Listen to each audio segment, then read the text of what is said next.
Bonjour à tous, ravi de vous retrouver ici au Haras à Annecy, un lieu historique et culturel. Culture, sport, patrimoine, nous en parlons tout de suite dans le Grand 8.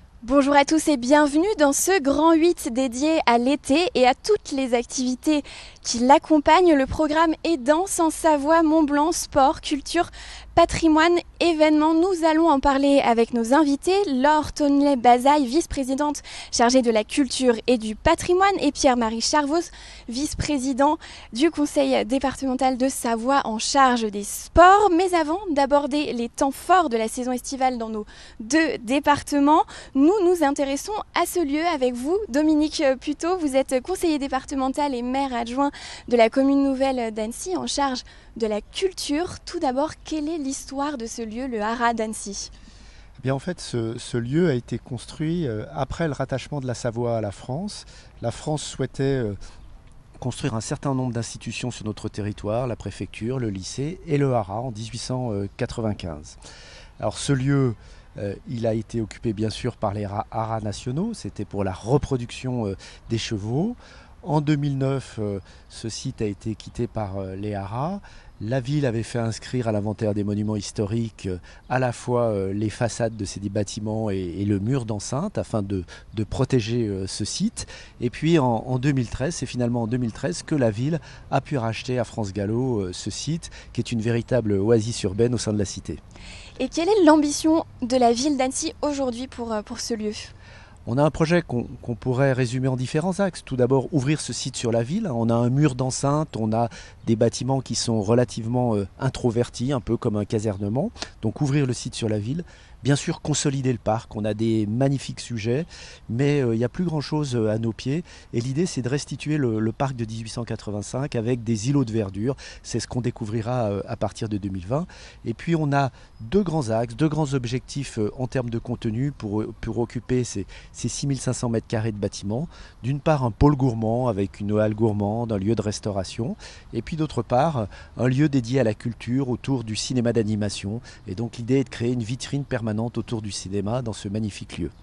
Eh bien, merci beaucoup Dominique Puteaux de nous accueillir ici pour ce Grand 8 dédié à la saison estivale en Savoie et en Haute-Savoie. Nous allons en parler tout au long de l'émission, mais avant, regardez quelques images.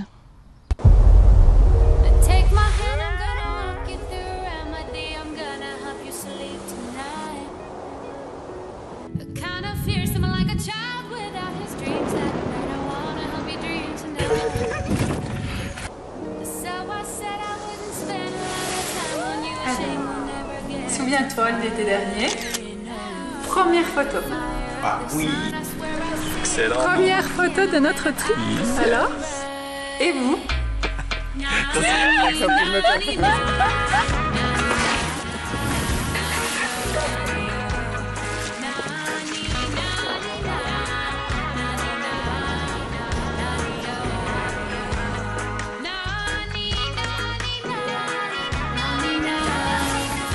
Les amis espagnols avaient été caliente.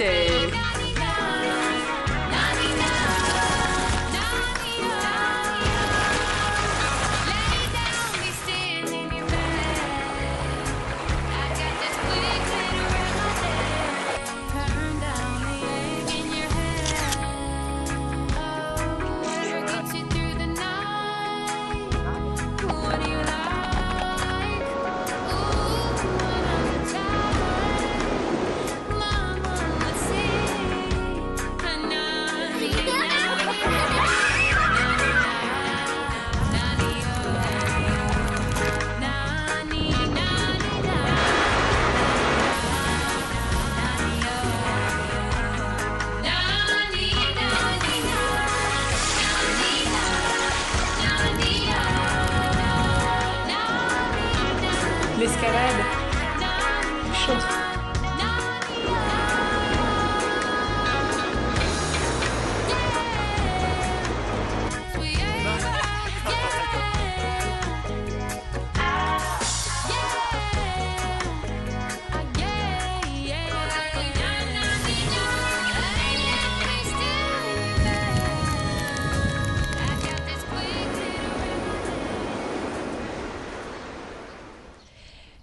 Vous l'avez vu sur ces images, l'atout majeur de nos départements, évidemment, c'est un cadre naturel riche et varié qui permet de pratiquer de multiples activités, à commencer par la randonnée et bien sûr le vélo.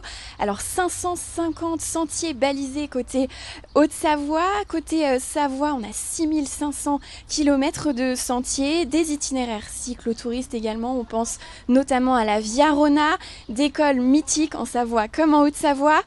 Laure Tonley-Bazaille et Pierre-Marie Charvaux, c'est le premier atout de notre territoire, ce patrimoine naturel exceptionnel. Oui, c'est sûr que les Hauts-Savoyards, les Savoyards et puis tous ceux qu'on a la chance d'accueillir viennent avant tout pour effectivement profiter d'un patrimoine naturel exceptionnel qui est à la fois accessible aussi bien à tout type de niveau, aussi bien en famille, une petite randonnée d'1 heure, que évidemment de la haute montagne, avec des gens qui viennent de beaucoup plus loin, avec un haut niveau de pratique pour affronter la montagne. Et puis côté Savoie, on pense notamment à ces grands cols qui sont un bonheur pour tous les cyclistes qui viennent du monde entier. On a la chance en Pays de Savoie de vivre dans un environnement extraordinaire. Et c'est vrai qu'à travers les lacs, à travers nos plaines, nos vignobles et notre montagne, eh bien, on a à cœur, de la faire découvrir, et ne pas oublier qu'aujourd'hui, le tourisme, c'est 50% de la richesse de nos pays. Et à travers cet environnement, et notamment l'école, puisque dans quelques jours, nos Pays de Savoie seront sur le devant de la scène internationale avec le Tour de France, puisqu'on le sait aujourd'hui, à travers cet événement mondial, alors d'aucuns disent qu'on a les Jeux Olympiques, la Coupe du Monde de foot, et en 3e le Tour de France. Pour moi, c'est le Tour de France, puisque quand vous avez les 2 compétitions que j'ai citées, une fois tous les 4 ans, vous avez 4 Tours de France. Et c'est vrai qu'à travers cet événement mondial, retransmis dans quasiment tous les pays du monde, eh bien, nos Pays de Savoie sont à l'honneur. C'est avant tout le tour d'un certain art de vivre à la française. Et soit la Haute-Savoie, soit la Savoie, on arrive, bon an, mal an, à avoir 2, voire 3 jours, comme c'est le cas cette année, dans chacun de nos départements, pour justement mettre en valeur pas que les grands cols, mais nos lacs et l'ensemble de nos territoires. Et ça, c'est un atout extraordinaire. Alors les grands événements sportifs, les grands événements de l'été, nous allons en reparler. Avant, une question pour vous. Comment les départements communiquent sur notamment ces sentiers de randonnée, ces véloroutes comment on fait connaître tout ce patrimoine, tous ces chemins aux visiteurs, mais aussi aux habitants ? Alors, il y a 2 applis Savoie Mont Blanc qui sont très bien faites. Il y a donc l'appli pour la rando et l'appli pour le vélo. Et donc ça permet, donc on a dit qu'il y avait énormément de kilomètres et de sentiers différents. Ça permet de choisir un petit peu ses critères, son niveau de pratique, le dénivelé qu'on veut faire, le lieu. Et en fonction de tous ces critères, on trouve son sentier idéal ou son itinéraire à vélo idéal. Et également dans l'application est prévu aussi les hébergements, les points de ravitaillement, tout ce qui est nécessaire aussi quand on part, que ce soit pour 1 heure ou pour plusieurs jours de randonnée. Alors, aujourd'hui, il n'y a plus de limite. Il n'y a plus de limite à la fois dans l'effort, puisque la montagne et nos territoires sont accessibles à tout le monde. C'est vrai que le vélo à assistance électrique fait pour beaucoup, et on ne reçoit aujourd'hui pas que des champions. Toutes les familles peuvent se faire plaisir en même temps et sur les mêmes itinéraires. Donc ça, c'est la première chose. Et deuxièmement, il n'y a plus de limite quant à l'accessibilité aussi via tout ce que Internet peut permettre aujourd'hui, avec des applications qui font qu'on peut choisir l'itinérance qu'on souhaite et où on le souhaite, avec un certain nombre de services qui ont été développés. Et c'est vrai que nos Pays de Savoie sont très à la pointe là-dessus. C'est important de guider, d'informer via Internet, vous l'avez dit, mais c'est aussi important de permettre aux visiteurs de se reconnecter directement à la nature. Pour cela, il y a notamment les sorties nature organisées par le département de Haute-Savoie. On va voir un reportage, mais peut-être en quelques mots, en quoi consistent ces sorties nature. Là aussi, c'est permettre vraiment à tous de mieux connaître aussi bien la nature de proximité, celle qui nous entoure, celle qui même, là aujourd'hui on est à Annecy, celle qui est juste à côté d'Annecy, ou évidemment la nature beaucoup plus grandiose quand évidemment on va sur le massif du Mont Blanc. Mais en tout cas, il y a 250 sorties, à peu près 250 sorties nature sur toute l'année qui sont ouvertes donc à tous les publics, aussi bien les familles que les visiteurs qui viennent nous rendre, ont la chance de nous rendre visite dans les pays de Savoie. Alors justement, nous avons assisté à l'une de ces sorties qu'on vous propose de découvrir tout de suite à travers ce reportage. L'écomusée du bois et de la forêt de Thônes. Voici un exemple concret des sorties nature proposées par le conseil départemental de Haute-Savoie. Cette ancienne scierie hydraulique du 19e siècle, réhabilitée aujourd'hui en musée, est le site qui accueille le plus de visiteurs chaque année dans la communauté de communes des Vallées de Thônes. Ces sorties nature ont donc une véritable importance. La base de cet écomusée, c'est cette volonté de valoriser un patrimoine lié au bois. Ça nous permet, nous, en tant que structure aussi, de s'ouvrir au territoire, d'aller chercher la population là où elle souhaite venir. En plus, ce sont des sorties gratuites. Donc ça permet à une grande partie de la population de profiter, de découvrir un environnement proche. Ce sont au total 240 animations gratuites organisées par des professionnels et des bénévoles sur l'ensemble du département, qui ont pour vocation de ramener les populations vers la nature. La Haute-Savoie est un département dynamique, il y a de l'activité, il y a de l'emploi, mais aussi son attractivité est liée à la qualité environnementale et nous devons protéger cette nature, mais mieux la connaître, la respecter.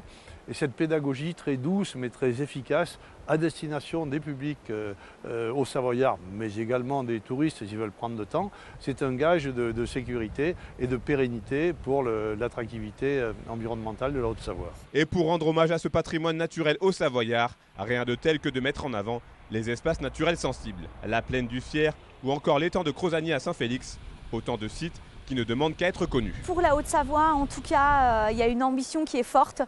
Nous souhaitons vraiment tendre à l'excellence environnementale et pour ce faire, nous y attachons un budget conséquent, mais surtout une mise en réseau, un travail de partenariat afin que chacun, avec ses compétences, puisse agir pour l'environnement le mieux possible. Ces sorties nature s'étaleront du mois d'avril à octobre. En 2019, 12,5 millions d'euros vont être consacrés aux milieux remarquables par le département de la Haute-Savoie. Alors nous allons continuer à parler de ce patrimoine naturel exceptionnel. On a parlé de différentes façons de le découvrir, à pied, à vélo. Il n'y a pas que ça, il y a d'autres façons aussi de découvrir ce patrimoine naturel. Il y a à travers les grands événements sportifs aussi qu'on peut découvrir notre patrimoine. Et c'est vrai que nos départements ont beaucoup investi sur les grands événements, à la fois sur l'hiver. Et c'est vrai que tout le monde maintenant est derrière Courchevel-Méribel pour 2023. On a eu des championnats du monde de canoë-kayak. On a eu les championnats du monde d'aviron. Tout récemment à Chamousset, la Coupe du monde de parapente. C'est vrai qu'à travers ces grands événements et l'utilisation qu'on en fait pour notamment nos collégiens et nos structures jeunesse, à savoir que sur chaque événement, l'ensemble de notre jeunesse puisse en profiter. Et je ne parle même pas des plans qui ont été développés à travers les collèges, puisque les 20 000 collégiens, par exemple, du département de la Savoie, ont accès aux activités sportives, que ce soit le ski alpin, le ski nordique, les activités de montagne à travers la randonnée et des nuitées en refuge, et les activités nautiques, aviron et canoë-kayak. Donc c'est vrai qu'il y a une offre très très large d'activités de pleine nature, et le département a beaucoup investi également sur la pêche, et bien évidemment les hébergements qui vont avec. Alors c'est ça, vous parlez des jeunes du département. En fait, il y a plusieurs choses dans cette politique touristique d'un côté, et aussi la volonté de faire découvrir le patrimoine à ses habitants avant tout. C'est deux choses que les départements essayent de favoriser, de développer. Oui, il y a évidemment, on a parlé beaucoup du patrimoine naturel, on a parlé des grands événements sportifs. Je vais quand même rajouter qu'il y a la Coupe du monde d'escalade à Chamonix. Ça donne un petit pendant côté au Savoyard. Il y a les Evian Championship aussi à la fin du mois de juillet qui avant étaient autrefois en septembre et qui là sont au cœur de l'été. Et c'est important effectivement, comme l'a dit Pierre-Marie Charvoz, de s'adresser aussi aux collégiens puisque c'est notre autre grande compétence.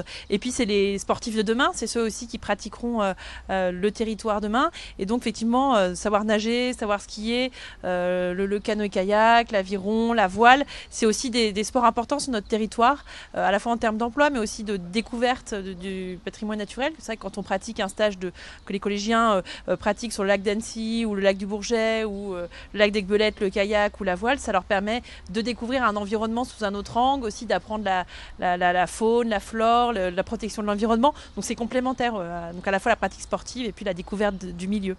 Et puis il y a effectivement accueillir, proposer aussi une vraie offre touristique l'été.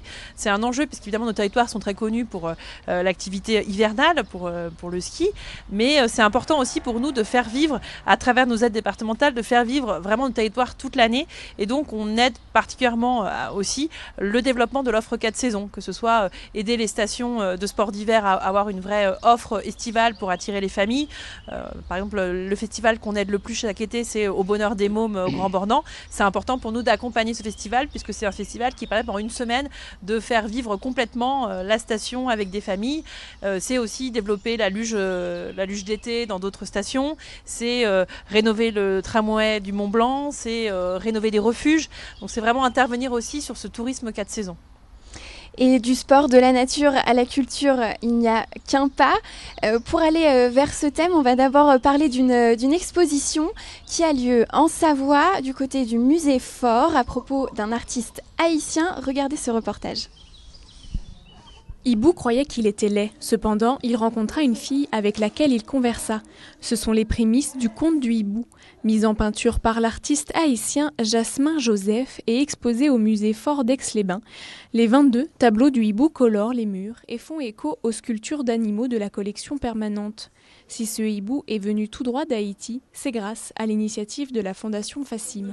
Le département de la Savoie a, via un programme de coopération décentralisée, une relation avec la ville de Dessalines en Haïti, et que c'est à l'occasion d'un déplacement du président Hervé Guémard en Haïti qu'il est revenu avec ce désir de dire mais pourquoi n'exposerait-on pas Jasmin Joseph? C'était l'occasion de poursuivre ce travail qui est fait dans le cadre de la coopération décentralisée en Haïti, de se dire on va les aider en Haïti, mais ils ont des artistes magnifiques. Haïti, c'est un pays qui vit par ses artistes. Et pour nous, c'était important de faire ce retour d'Haïti en Savoie. Puisque l'exposition n'est pas permanente, un livre en vente au musée retrace les œuvres et le conte. Il y a un livre d'art qui a été confié à la graphiste Fanette Mélier. Il permet de faire se rencontrer à la fois les visuels de ces très beaux tableaux et puis le conte en lui-même. Donc c'est finalement un livre de conte qui s'adresse aux enfants mais qui a vraiment valeur de livre d'art, qui est un très bel objet. Une vidéo de Dany Laferrière intégrée à l'exposition permet d'en savoir plus sur l'artiste décédé en 2005. Amis, les deux hommes étaient très proches. Donc il a accepté de nous parler de Jasmin Joseph, de qui il était, de comment il l'a rencontré, de quel était cet homme, je dirais humainement, et c'était dit avec beaucoup de simplicité. À l'initiative du ministère de la Culture, portée par la Fondation Fassim et financée par la Fondation Caisse d'Épargne, l'opération C'est mon patrimoine va permettre à des enfants d'avoir accès aux musées et aux œuvres. On accueille au mois de juillet une grosse opération pédagogique qui s'appelle C'est mon patrimoine, qui est une opération portée par la Fassim et qui est une opération qui nous permet donc d'accueillir 600 enfants de centres de loisirs sur une dizaine de journées. Et ces enfants vont être emmenés finalement par une artiste à la découverte des métiers du musée et de l'exposition et vont être amenés à découvrir l'œuvre de Jasmin Joseph. Donc des ateliers de pratique artistique, donc un regard artistique pour découvrir le musée et les métiers de la restauration, de l'interprétation, de la médiation, etc. L'exposition est au musée Fort jusqu'au 5 janvier 2020. Après une itinérance au musée de Pontarlier, elle retournera dans son pays d'origine, Haïti. Savoie-Mont-Blanc, c'est aussi un patrimoine historique à découvrir. Le département de la Haute-Savoie a notamment fait l'acquisition de nombreux sites incontournables dans son histoire. Comment aujourd'hui le département fait vivre ces sites ? Alors, les missions du département, c'est évidemment de conserver ce patrimoine, mais ça ne suffit pas. Nous, ce qui nous intéresse, c'est vraiment de faire vivre ce patrimoine, de le faire découvrir et de proposer une offre culturelle qui permette à tous de le découvrir. Donc effectivement, nos sites emblématiques qui appartiennent au département, c'est la Châtaignière Rovoré, au nord du département, au bord du lac Léman, c'est la Chartreuse de Mélan, au-dessus de Taninges, c'est le château de Clermont. Et donc et puis évidemment nos sites de mémoire, le plateau des Glières et Moretz. Et donc c'est proposer vraiment une saison estivale qui permette à tous de le découvrir à tous les âges. Donc on a vraiment le souci de proposer des choses très différentes, mais qui soient vraiment grand public. Alors évidemment, on a notre production, on n'a pas les estivales du château à Chambéry. Nous, notre site emblématique où il y a du spectacle vivant, c'est le château de Clermont. Donc avec Clermont en scène, où les agents du département ont élaboré toute une programmation de spectacles vivants, que ce soit de la musique, du théâtre, de la danse, du cirque. Et donc là, on a dans un château, donc Renaissance, avec des expositions régulières, où il y a aussi évidemment des visites classiques sur le patrimoine, tous les soirs pendant les soirs, le samedi soir. Donc il y a une programmation avec une première partie et une deuxième partie. Et le 17 août aussi, il y a une journée vraiment pour les familles, donc avec les enfants, qui permet de passer la journée à Clermont avec aussi bien des visites ludiques, un peu jeux de piste, visite des fouilles, parce qu'il y a également un chantier de fouilles, et puis le soir des spectacles dans un format plus classique. On a le même type d'animation, si je peux dire, en Savoie notamment, donc avec ces estivales. Pourquoi les départements encouragent, soutiennent, voire organisent des animations comme ça dans des sites historiques ? Ces manifestations sont un moyen au service d'une politique globale, parce que au-delà de ces grands événements, il y a toute l'aide qui est apportée, j'allais dire quasiment au quotidien, aux troupes, à l'ensemble de la filière artistique. Mais c'est vrai qu'il nous a semblé intéressant, à la fois dans des lieux emblématiques, et également à travers des troupes locales, de pouvoir mettre en scène notre patrimoine. C'est ainsi qu'on retrouve à la Grange Batelière, sur le site exceptionnel d'Hautecombe, des expositions. Donc là, actuellement, on a tout l'été l'exposition Duc des Alpes, qui retrace une partie de notre histoire, qui n'est pas si connue, mais au XVIIe siècle, quand la Savoie, les Pays de Savoie étaient très courtisés, ou beaucoup plus courtisés qu'ils ne sont actuellement. Donc ça, c'est une partie. Également, à travers la mise en valeur du musée savoisien, le département de la Savoie a investi plus de 25 millions d'euros pour remettre ce musée à niveau, avoir une véritable offre scénographique et travailler en lien notamment avec Moutier et Saint-Jean-de-Maurienne, où là aussi il y a d'importants travaux qui démarrent. Et puis, le lieu emblématique du département de la Savoie, c'est le château. Et depuis maintenant plus d'une dizaine d'années, chaque été, nous accueillons entre 25 et 50 000 spectateurs qui viennent pour des grands spectacles. C'est toujours appréciable de pouvoir offrir. Alors, on le dit souvent, c'est gratuit, mais c'est offert par le département de la Savoie à ses concitoyens et aux touristes. C'est aussi de remettre au cœur de la vie départementale ce lieu emblématique de notre histoire commune. Une autre façon de découvrir cette histoire, ce patrimoine historique, ce sont les chantiers de fouilles que le département de la Haute-Savoie notamment a souhaité ouvrir au public. Où retrouve-t-on ces chantiers ? À quoi servent-ils et pourquoi c'est important de les ouvrir au public ? Alors, c'est vrai que souvent, c'est un aspect méconnu de la politique des départements, c'est l'archéologie, donc à la fois préventive et puis programmée. Et donc là, préventive, c'est quand évidemment on découvre quelque chose et qu'il faut se rendre rapidement avant qu'un édifice sorte de terre ou qu'un aménagement soit réalisé. Et puis, comme on possède des sites, on a la chance de pouvoir programmer à l'avance des chantiers de fouilles, justement pour mieux comprendre l'histoire de ces sites, comprendre ce qu'il y avait avant. Par exemple, le château de Clermont, donc c'est un château qui aujourd'hui s'élève, c'est un château Renaissance, mais il y a un château médiéval en arrière, et donc on a depuis plusieurs étés un chantier de fouilles pour mieux comprendre justement à quoi ressemblait ce château, quelle était sa vocation. Et donc jusqu'au début août, le chantier est accessible au public avec des visites qui expliquent, avec rencontre avec l'archéologue. Pareil à Mélan, puisque du coup nous possédons ce site depuis à peu près un siècle. Donc là aussi, c'est comprendre qu'est-ce qui existait avant les bâtiments qui restent aujourd'hui en élévation, qu'est-ce qu'il y avait avant, comprendre l'histoire du site. Et puis il y a l'alpage de Salles où les fouilles viennent viennent de se terminer. Là, c'est intéressant puisque cet été, nos archéologues ont découvert donc, du matériel, aussi de nouveaux bâtiments, et ils se sont rendus compte qu'il y avait eu déjà des premières adaptations au changement climatique. Parce que du coup, il y a eu un petit âge glaciaire entre 16e et 19e siècle, et ils se sont rendus compte que du coup, il y avait des déplacements. Donc, ils essaient de comprendre un petit peu comment l'homme vivait avec son milieu les siècles précédents. Des chantiers très intéressants qu'on vous invite à découvrir. Pour compléter un petit peu toutes ces informations, je vous propose de regarder en images un résumé de la saison culturelle programmée par le Conseil départemental de Haute-Savoie. C'est un reportage réalisé par la rédaction. Animation, exposition, festival, la saison culturelle du département de la Haute-Savoie a été lancée fin mai au Conservatoire d'art et d'histoire d'Annecy. En attendant le jour J, petit avant-goût de ce qui attend les Hauts-Savoyards.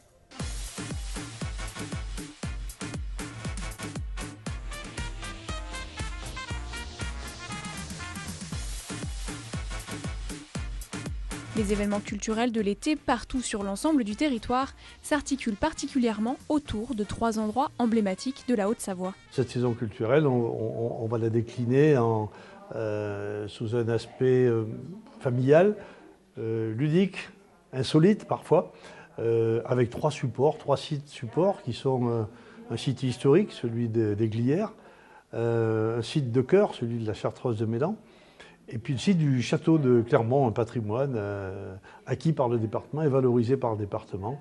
Et puis autour de tout ça, toutes les animations classiques et traditionnelles, les festivals, le partage avec les collégiens, donc tout un foisonnement de choses pour nous enrichir et pour partager. Le département réussit à mêler une culture riche au patrimoine historique au Savoyard. Au château de Clermont, par exemple, la diversité culturelle des spectacles est très importante et passe également par la découverte du site historique. Un festival y est même organisé, Clermont en scène, avec notamment des spectacles vivants. Le château de Clermont, c'est une propriété du département depuis de nombreuses années maintenant, près d'un siècle. Et donc l'idée, c'est aussi de proposer à la fois une offre culturelle classique avec la visite du château, la visite du chantier de fouilles, comprendre l'histoire du château, mais aussi proposer aux familles, aux familles ou pas, d'investir le château et de vivre une expérience culturelle. De la danse hip-hop avec Don't Speak Easy le samedi 29 juin, le jazz contre le classique avec Jean-François Ziguel et André Manoukian sont au programme du samedi 6 juillet. La programmation est variée pour correspondre au plus grand nombre. L'idée, c'est de faire venir donc, les Hauts-Savoyards sur nos sites et de donc, proposer vraiment une offre qui vienne à la fois aux plus jeunes, aux familles, aux gens aussi sans enfants, qui sont plus âgés, à la fois des connaisseurs, des gens qui sont moins habitués peut-être au patrimoine ou à l'histoire. Du côté de la Chartreuse de Mélan, ce sont des animations en famille, des visites et des expositions musicales qui sont organisées.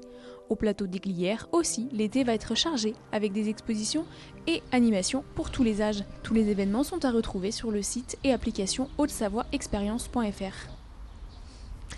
Côté Savoie aussi, il y a tout un patrimoine à découvrir, à commencer par le patrimoine lié à l'activité hydraulique. Pierre-Marie Chervoz, est-ce que vous pouvez nous en dire un petit peu plus à ce sujet ? Bien oui, dans l'ensemble du patrimoine, il y a aussi le patrimoine industriel, et c'est vrai que nos vallées vivent de l'hydroélectricité, et grâce à l'action de la FACIM, donc la Fondation pour l'action culturelle internationale en montagne, les sentiers de l'hydroélectricité ont été mis en lumière avec l'aide d'EDF. C'est vrai que plusieurs milliers de visiteurs ne manquent pas d'aller voir ce patrimoine qui a fait aussi l'histoire de nos vallées, de nos départements, mais qui ont aussi fait la richesse de notre pays. Alors c'est vrai que c'est un patrimoine qui est inconnu, méconnu pour l'essentiel de la population et qui connaît un succès croissant. Donc ça, c'est un point qui est important pour nous. Et je dois dire également que nous avons, sur le département de la Savoie, souhaité que l'ensemble des collégiens aient accès à un certain nombre d'activités sportives, mais est un accès gratuit au réseau des musées du département avec la carte clé collège pour culture, loisirs, événements et sport. Et donc, outre des réductions substantielles sur les forfaits de ski ainsi que les cours, entre autres, eh bien, il y a l'accès gratuit au réseau des musées savoyards. Donc pour nous, c'est un moment important pour les jeunes, pour que dès le plus jeune âge, il y ait cette connaissance de nos territoires et l'apprentissage à la fois du sport, mais de l'histoire de notre pays. Des musées qui vont pouvoir découvrir tout au long de l'été, on l'imagine. Un autre pan important de l'histoire de la Savoie, c'est la Maison de Savoie avec l'itinéraire notamment du chemin des Ducs, avec une exposition, là aussi peut-être ouverte aux collégiens, mais en tout cas ouverte à tout le monde. On va voir un reportage, mais en quelques mots, quel est l'objectif de cette exposition ? L'objectif de ces expositions, puisque à la fois sur le château des Ducs de Savoie-Chambéry, mais également la Grange Batelière, nous avons à cœur de présenter des pans de notre histoire. Et à travers cette exposition pour l'année 2019 sur les Ducs des Alpes, eh bien, c'est de retracer une partie de cette histoire qui est méconnue, inconnue, et de se dire il est important que chacun puisse se l'approprier, se la réapproprier pour certains, et en tous les cas de dire qu'on est dans des lieux emblématiques qui ont fait l'histoire de notre région, et c'est un écrin merveilleux qu'il faut préserver. Alors nous allons voir tout de suite en images l'exposition L'étoffe des princesses liée à cette histoire de la Maison de Savoie. Regardez. La mode de cette époque est particulièrement caractérisée par la collerette. L'exposition L'étoffe des princesses invite à découvrir des femmes de pouvoir au destin historique. Le parcours à découvrir jusqu'au 16 mai au château des Ducs retrace la vie des princesses, devenues comtesses ou duchesses de Savoie entre le XIe et le XVIIe siècle. Le sujet principal, sont évidemment les costumes reconstitués, les robes de mariage des deux grandes princesses que sont Catherine de Médicis et Christine de France, régente de la Savoie. Et au-delà de la présentation de leurs costumes de mariage, on a souhaité surtout évoquer le rôle des femmes dans l'histoire de la Maison de Savoie et dans même l'histoire de l'Europe, puisque à travers leur mariage, c'est l'ensemble de la politique européenne qui s'organise. L'exposition fait partie d'un vaste programme de découverte de l'histoire de la Maison de Savoie. Ce projet s'inscrit effectivement dans une mise en valeur d'un itinéraire de la Maison de Savoie, un itinéraire qui, du point de vue de la France, part de l'abbaye de Hautecombe, la nécropole des Ducs de Savoie, passe par le château des Ducs de Savoie ici à Chambéry, va ensuite vers la cathédrale de Saint-Jean-de-Maurienne, un des hauts lieux de la Maison de Savoie, et puis part ensuite vers le Piémont, où là nous sommes en partenariat avec l'association Lettere dei Savoie, qui a 53 lieux de résidence de la Maison de Savoie qui sont visités, et cette association est en charge de l'animation et de la promotion de cet itinéraire et des produits et des lieux emblématiques de cette Maison de Savoie. Si l'itinéraire transfrontalier dédié au patrimoine emmène les visiteurs sur les différents sites qui font l'histoire de la Savoie, le projet comprend aussi la restauration de certains monuments. Ces derniers jours, nous venons à Hautecombe, à l'église d'Hautecombe, de remettre en place des statues qui, depuis une dizaine d'années, avaient dû être enlevées. Et c'est une magnifique restauration qui, là, fort heureusement, s'est très bien déroulée. Et on peut revoir cette façade qui était assez noircie et assez dégradée, et on peut la redécouvrir comme on ne l'a pas vue depuis plusieurs dizaines d'années. L'ensemble de ces projets, de cet itinéraire de la Maison de Savoie, c'est un projet européen, c'est-à-dire que nous avons sur ces opérations 85% de financement européen qui nous permettent à la fois de faire de la restauration de monuments et puis de faire surtout la conception et la promotion de cet itinéraire de découverte historique et patrimoniale. Tout près de l'abbaye, dans la Grange Batelière, le département a également réinstallé l'exposition Ducs des Alpes, le théâtre des princes. Les Ducs des Alpes, c'est-à-dire en fait les grands ducs de la Maison de Savoie au XVIIe siècle. Donc nous sommes là sur des époques un peu plus tardives, mais une époque très importante pour la Savoie, au cœur de l'équilibre diplomatique européen. L'exposition enrichit cette année de nouvelles animations telles que des visites en musique et des jeux, transporte le visiteur de façon ludique à travers l'histoire de Savoie. Elle sera à découvrir du 29 juin au 22 septembre prochain. Attention. Alors les rendez-vous de l'été, nous allons continuer à en parler jusqu'à la fin de cette émission. Nous avons beaucoup parlé de notamment Clermont-en-Seine, mais il y a d'autres festivals. Quels sont les grands rendez-vous de l'été dans le département ? Oui, le département évidemment a sa propre programmation à Clermont, mais il soutient plein d'autres festivals organisés par plein d'autres acteurs sur le département. Le département de la Haute-Savoie consacre 250 000 euros chaque été dans le soutien de ces festivals et pour une quarantaine de festivals que nous aidons. Alors on a parlé du Bonheur des Mômes, donc ça c'est un peu notre festival phare auquel on est très attaché au Grand Bornand sur la dernière semaine d'août. Mais il y a plein d'autres festivals, il y a Plein Feu à Bonneville très prochainement. Il y a le Cosmo Jazz Festival à Chamonix. Il y a le Rock and Poche à Berpoche aussi très prochainement. Il y a les Fondus du Macadam à Thonon. Il y a tout un tas de festivals comme ça. Il y a Guitare en scène aussi qui a toujours beaucoup de succès qui est là très, très très prochainement. Et donc une quarantaine de festivals que nous aidons vraiment pour tous les goûts. Il y a aussi le festival de reggae à Frangy. Donc je pense que tout le monde peut trouver le festival qui l'intéresse. Effectivement, en Savoie, on n'est pas en reste non plus sur les festivals. On a évoqué les estivales. Est-ce qu'il y a d'autres rendez-vous à ne pas manquer ? Alors, tout l'été, la question à se poser, c'est pas où est-ce qu'on va aller ce soir, c'est qu'est-ce qu'on ne va pas faire ce soir. Parce que tous les jours, tous les soirs, il y a des activités diverses et variées. La politique culturelle du département de la Savoie, c'est plus de 7 millions d'euros à travers des troupes, à travers des festivals. L'idée étant d'irriguer au maximum l'ensemble des territoires savoyards. On va rentrer dans le vif du sujet. On va souhaiter une chose, c'est que Julien Alaphilippe, qui vient d'endosser la tunique jaune du Tour de France, il avait déjà brillé à Saint-Michel-de-Maurienne sur le critérium du Dauphiné libéré, puisse continuer le plus longtemps possible pour arriver le 25 à Valloire, le 26 à Saint-Jean-de-Maurienne et à Tignes, le 27 à Albertville et Val Thorens, et enfin ramener la tunique jaune sur les Champs-Élysées le 28.